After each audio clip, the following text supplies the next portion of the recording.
The email from CEO Marcus Bradford sat in my inbox like a ticking bomb. Sarah, we need to discuss your sister's position at the company. My office, 9 a.m. tomorrow. I stared at those words until they blurred, my coffee growing cold beside my keyboard. Emma and I had always been inseparable, identical twins who finished each other's sentences, shared every secret, and even ended up at the same company. Now, as Chief Risk Officer at Bradford Financial, I was being asked to evaluate my own sister's performance.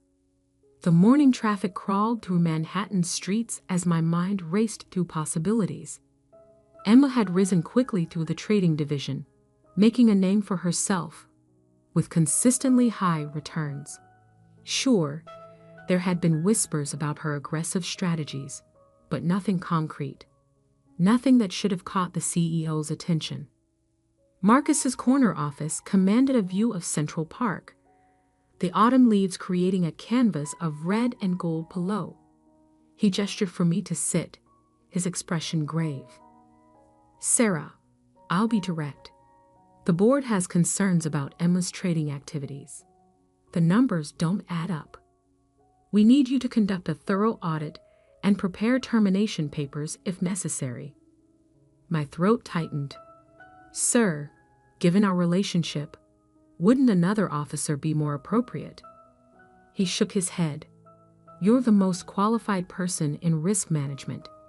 More importantly, you're known for your integrity. The board trusts you to be objective, family or not. I left his office feeling like I was drowning. In the elevator, I caught my reflection, the same dark hair and green eyes as Emma. But today the similarities felt like a curse. How could I investigate my own twin? Back at my desk, I began pulling Emma's trading records. Everything looked perfect on the surface. Consistent profits, well-documented strategies, detailed reports. Too perfect, perhaps. I dug deeper, cross-referencing timestamps, comparing market data, looking for patterns that others might have missed. That's when I found the first discrepancy. A series of trades executed milliseconds apart, each one small enough to fly under regulatory radar, but together they painted a troubling picture. I expanded my search, going back months, then years. My hands trembled as I compiled the data. This wasn't just aggressive trading, this was systematic fraud. Complex algorithms disguised as normal market activities. Phantom trades that existed only on paper. And somewhere in all of this, $12 million that couldn't be accounted for. Working late? Emma's voice made me jump. She stood in my office doorway, elegant in her designer suit, wearing the confident smile that had helped her charm clients and colleagues alike. Just catching up on some reports, I said, carefully closing the files on my screen. You? Closed another big deal today.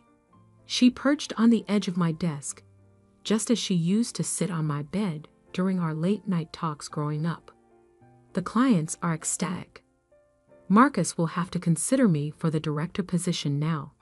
I studied her face, my face, essentially, looking for any sign of guilt or worry. There was none, just the same self-assured expression she'd worn since we were kids when she convinced me to switch places for exams or cover for her sneaking out. That's great, I managed. Hey, want to grab dinner this weekend? We haven't really talked lately. Can't. Flying to Aspen with James. She checked her watch. A Patek Philippe that probably cost more than my annual salary. Speaking of which, I should head out. Don't work too hard, sis. After she left, I sat in the darkening office, my mind spinning. The sister I thought I knew everything about was now a stranger. The same person who'd held my hand through our parents' divorce, who'd been my constant ally in a world that often struggled to tell us apart, had been orchestrating a massive financial fraud right under my nose. I pulled up the company's ethics policy on my screen, the words blurring as tears threatened to fall. As Chief Risk Officer, my duty was clear, but as a sister, the weight of my discovery pressed down like a physical thing, making it hard to breathe. My phone buzzed, a text from Emma. "Hey, almost forgot. Can you sign off on those Q3 risk assessments? Need them for a client meeting tomorrow. Love you." The casual request felt like a mockery now. How many other times had I signed documents without questioning her? Had my trust in her made me complicit? I opened my personal laptop and began documenting everything I'd found, creating copies and securing them outside the company's servers. If I was going to do this, I needed to be thorough. No one could accuse me of acting out of jealousy or spite. The night deepened outside my window, lights twinkling across the city like stars. In 48 hours, there would be a board meeting where Emma would present her latest trading strategies.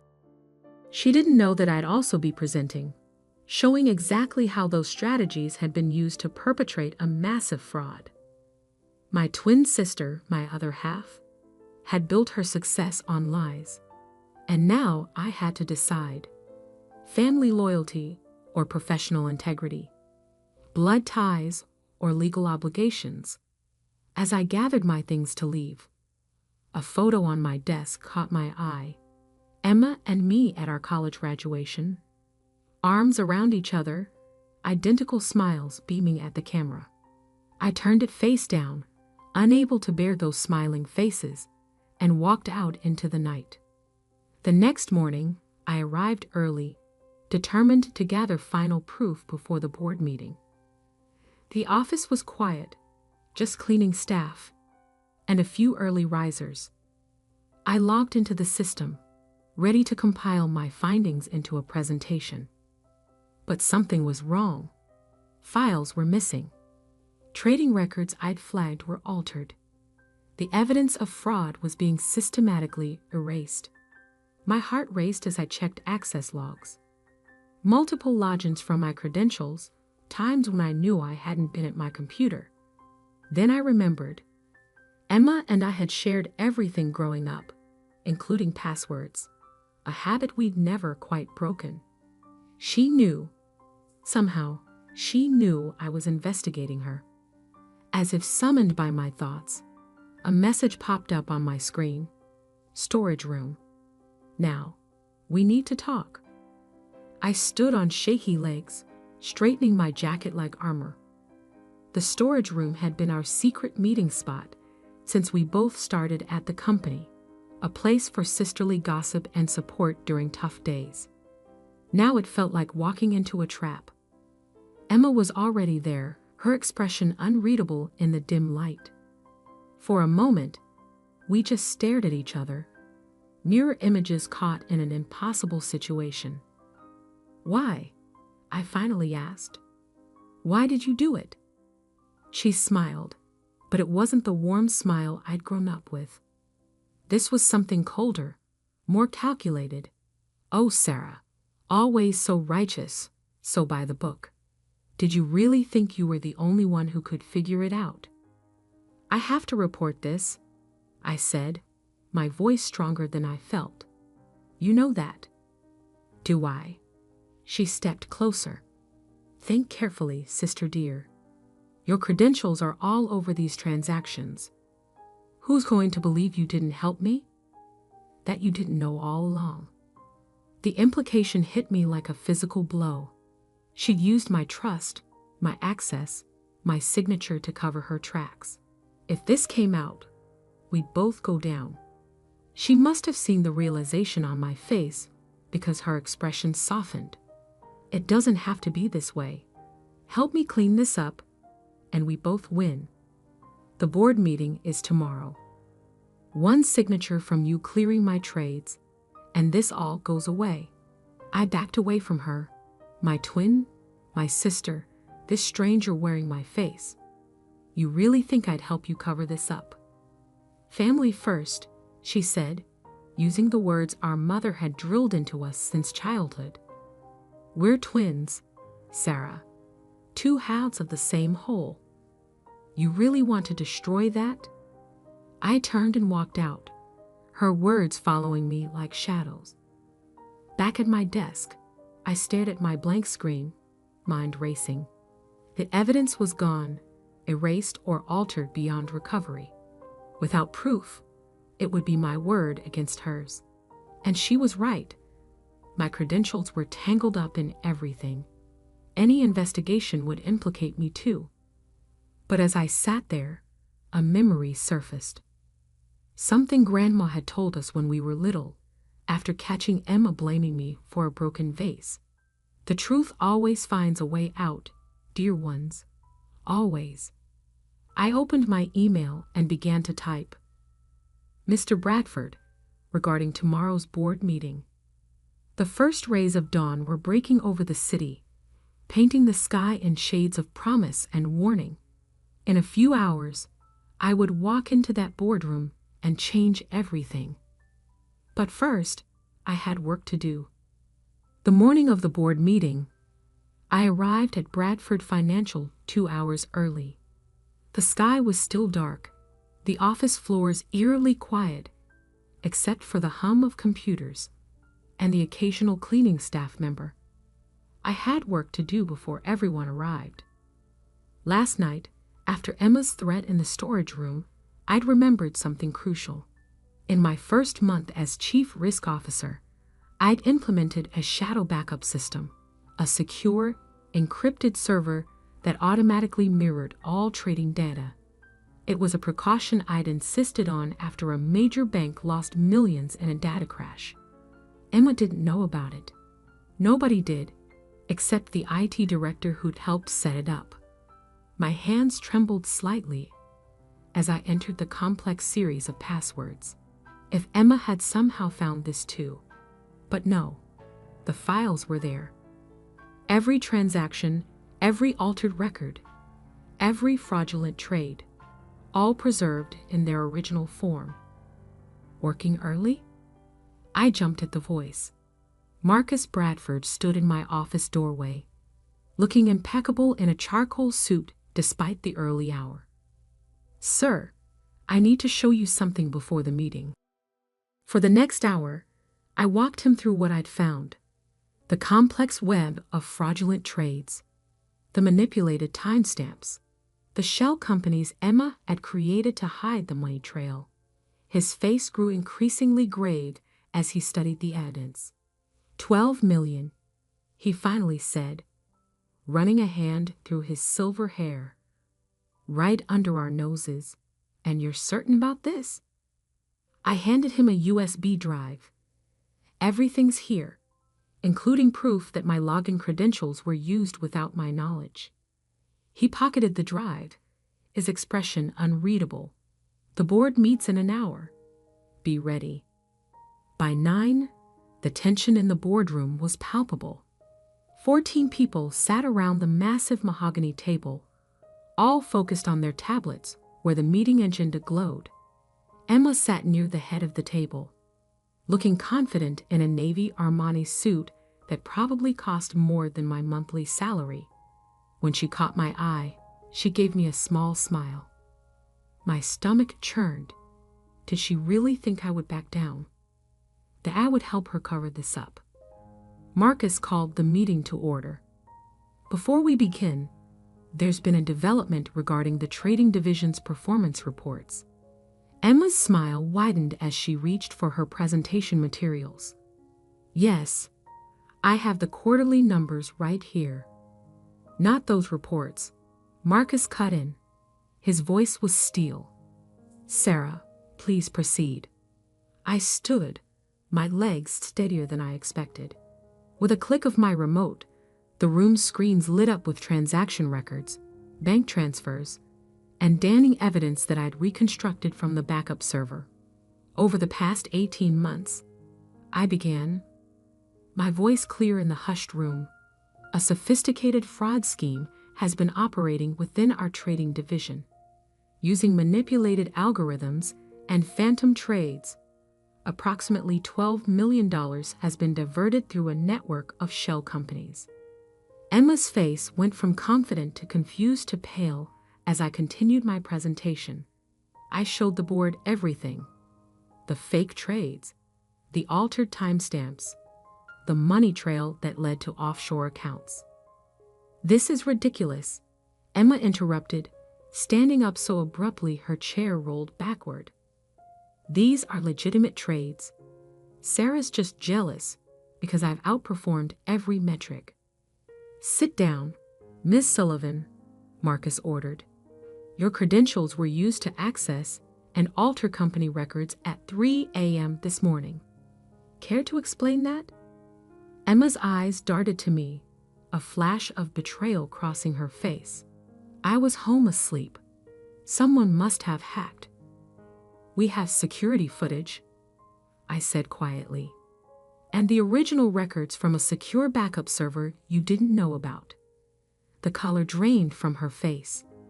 She sank back into her chair, her perfectly manicured hands gripping the armrests. "Given the severity of these allegations," Marcus continued, "I've already contacted the SEC and our external auditors.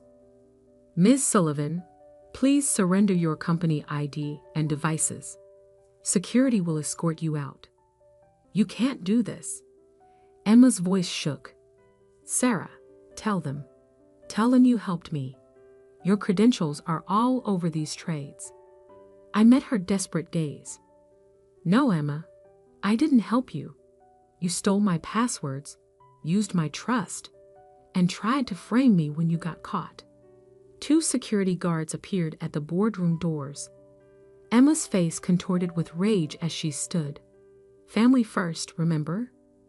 We're supposed to protect each other." "I am protecting you," I said softly, "from continuing down this path, from becoming someone who thinks it's okay to steal and lie and betray the people closest to them."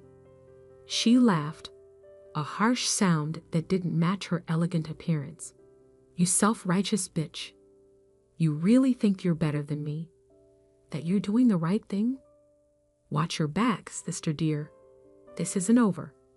As security let her out, I remained standing, my presentation still glowing on the screens around us. The board members whispered among themselves, shooting glances between me and the door where my twin had just exited. Marcus cleared his throat. "Given the circumstances, we'll need to do a complete audit of all trading activities. Sarah, I want you to lead the investigation team. And thank you. I know how difficult this must have been." I nodded, unable to speak. The rest of the meeting passed in a blur of action items and next steps. When it finally ended, I walked to my office on shaky legs and closed the door. On my desk, the face-down photo from our graduation caught my eye. I picked it up, studying our identical smiles, remembering how simple everything had seemed back then. When had Emma changed? Or had she always been this way, and I just hadn't wanted to see it? My phone buzzed. A text from an unknown number. "You chose your job over your own twin. Hope you can live with yourself." I blocked the number, but Emma's words echoed in my mind. Had I done the right thing? The moral thing, yes. The legal thing, absolutely. But family was supposed to be different. A knock at my door interrupted my thoughts. It was Lisa from HR, looking apologetic. "Sarah? We need you to sign some paperwork regarding the investigation." I followed her to a conference room where several thick folders awaited my signature. Each page felt heavier than the last. Documentation of my sister's crimes, written in cold, official language. As I signed the final page, my phone buzzed again. Another unknown number. "Check your email, sis. Remember that joint account we opened in college? Guess whose name is on all the transfers?" My blood ran cold. I'd forgotten about that account. We'd opened it together for spring break savings sharing the login like we shared everything else. Had she used it for the stolen money? Racing back to my office, I pulled up my email. There it was. Bank statements showing transfers from our joint account to known shell companies. My name, clear as day, on every transaction. Emma's final trap. Even as she was being caught, she'd made sure I couldn't escape unscathed. I stared at my computer screen, watching as my carefully constructed world began to crumble. The investigation I'd started was about to become much more complicated. And somewhere out there, my twin sister was smiling. 3 days after Emma's dramatic exit from Bradford Financial, I sat in my apartment surrounded by bank statements, old emails, and a growing sense of dread.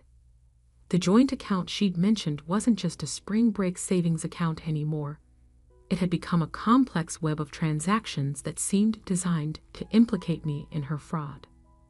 My phone rang. Marcus Bradford's number. My hand shook slightly as I answered. Sarah, the FBI's forensic team found something interesting. His voice was carefully neutral. Care to explain why your name is on transfers totaling over $2 million? I closed my eyes, feeling the walls closing in. Sir, that account, it's complicated. Emma and I opened it in college. I haven't used it in years, but we never closed it. Come to the office. Now, bring any documentation you have. The drive to Bradford Financial felt like heading to my own execution. The morning sun glinted off the building's glass facade, a stark contrast to the darkness I felt inside. In the lobby, 2 FBI agents waited with Marcus. Ms. Sullivan. The female agent stepped forward. I'm Agent Carter. We need to discuss some financial records. The next 4 hours were grueling. Every transaction, every password change, every login was scrutinized.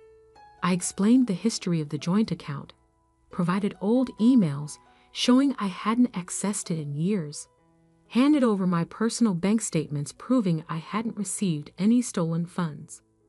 There's something else, Agent Carter said, sliding a document across the table. We found this in your sister's apartment. It was a letter, dated 3 years ago, in what appeared to be my handwriting. In it, I detailed plans to manipulate trading algorithms and divert funds. A perfect piece of evidence implicating me as the mastermind. That's not my signature, I said, studying the letter.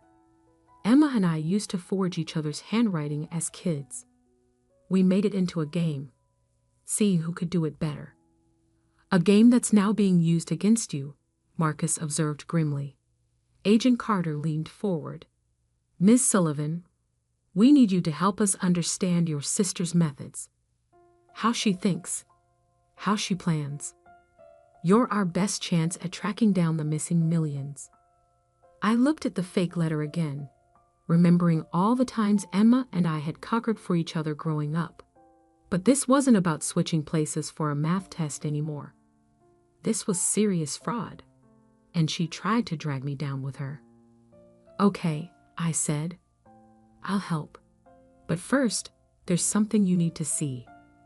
I pulled out my laptop and opened an encrypted folder labeled Twin Tricks, a detailed record of every time Emma had impersonated me over the years. Every forged signature, every switched identity, every borrowed password. I'd started keeping track in college, not out of suspicion, but because I was amazed at how often we got away with it. This is thorough, Agent Carter muttered, scrolling through the files. Emma thinks she knows all my secrets, I said, but she forgot that I know all of hers too. Over the next week, I worked with the FBI team, helping them understand Emma's patterns, her favorite hiding spots for money, her methods for covering her tracks, the ways she manipulated people and systems. Then came the breakthrough. The money's in Singapore, I told Agent Carter, pointing to a series of transactions. Every summer growing up, we played Monopoly with our grandfather. Emma always hid her money under the Singapore property card. She thought it was lucky. Within hours, the FBI had frozen accounts at 3 Singapore banks. $9 million of the stolen $12 million was recovered. Emma had been tracked to a luxury hotel in Bangkok, preparing to disappear with the remaining funds. The arrest made international news. Twin sisters in Wall Street fraud drama, the headlines screamed. Photos of us side by side, in court, at work, at our graduation, splashed across financial websites and newspapers. I watched the coverage from my office, where I'd been cleared of any wrongdoing. The documentation I'd kept, combined with the evidence from the shadow backup server, had protected me from Emma's attempts to share the blame. Then came the text I'd been dreading. Mom wants to see you. Hospital. Room 318. Our mother had been admitted with chest pains after Emma's arrest. I hadn't visited, couldn't face her disappointment. But now, the hospital corridor seemed endless. In room 318, Mom lay pale against white sheets, looking older than her 60 years. Sarah. Her voice was weak. Why didn't you protect her? I sat in the hard plastic chair beside her bed. Mom, Emma stole $12 million. She tried to frame me for it. How was I supposed to protect her from that? You're twins. You're supposed to look out for each other. Tears rolled down her cheeks. Now one of my daughters is going to prison. And the other daughter? I asked quietly.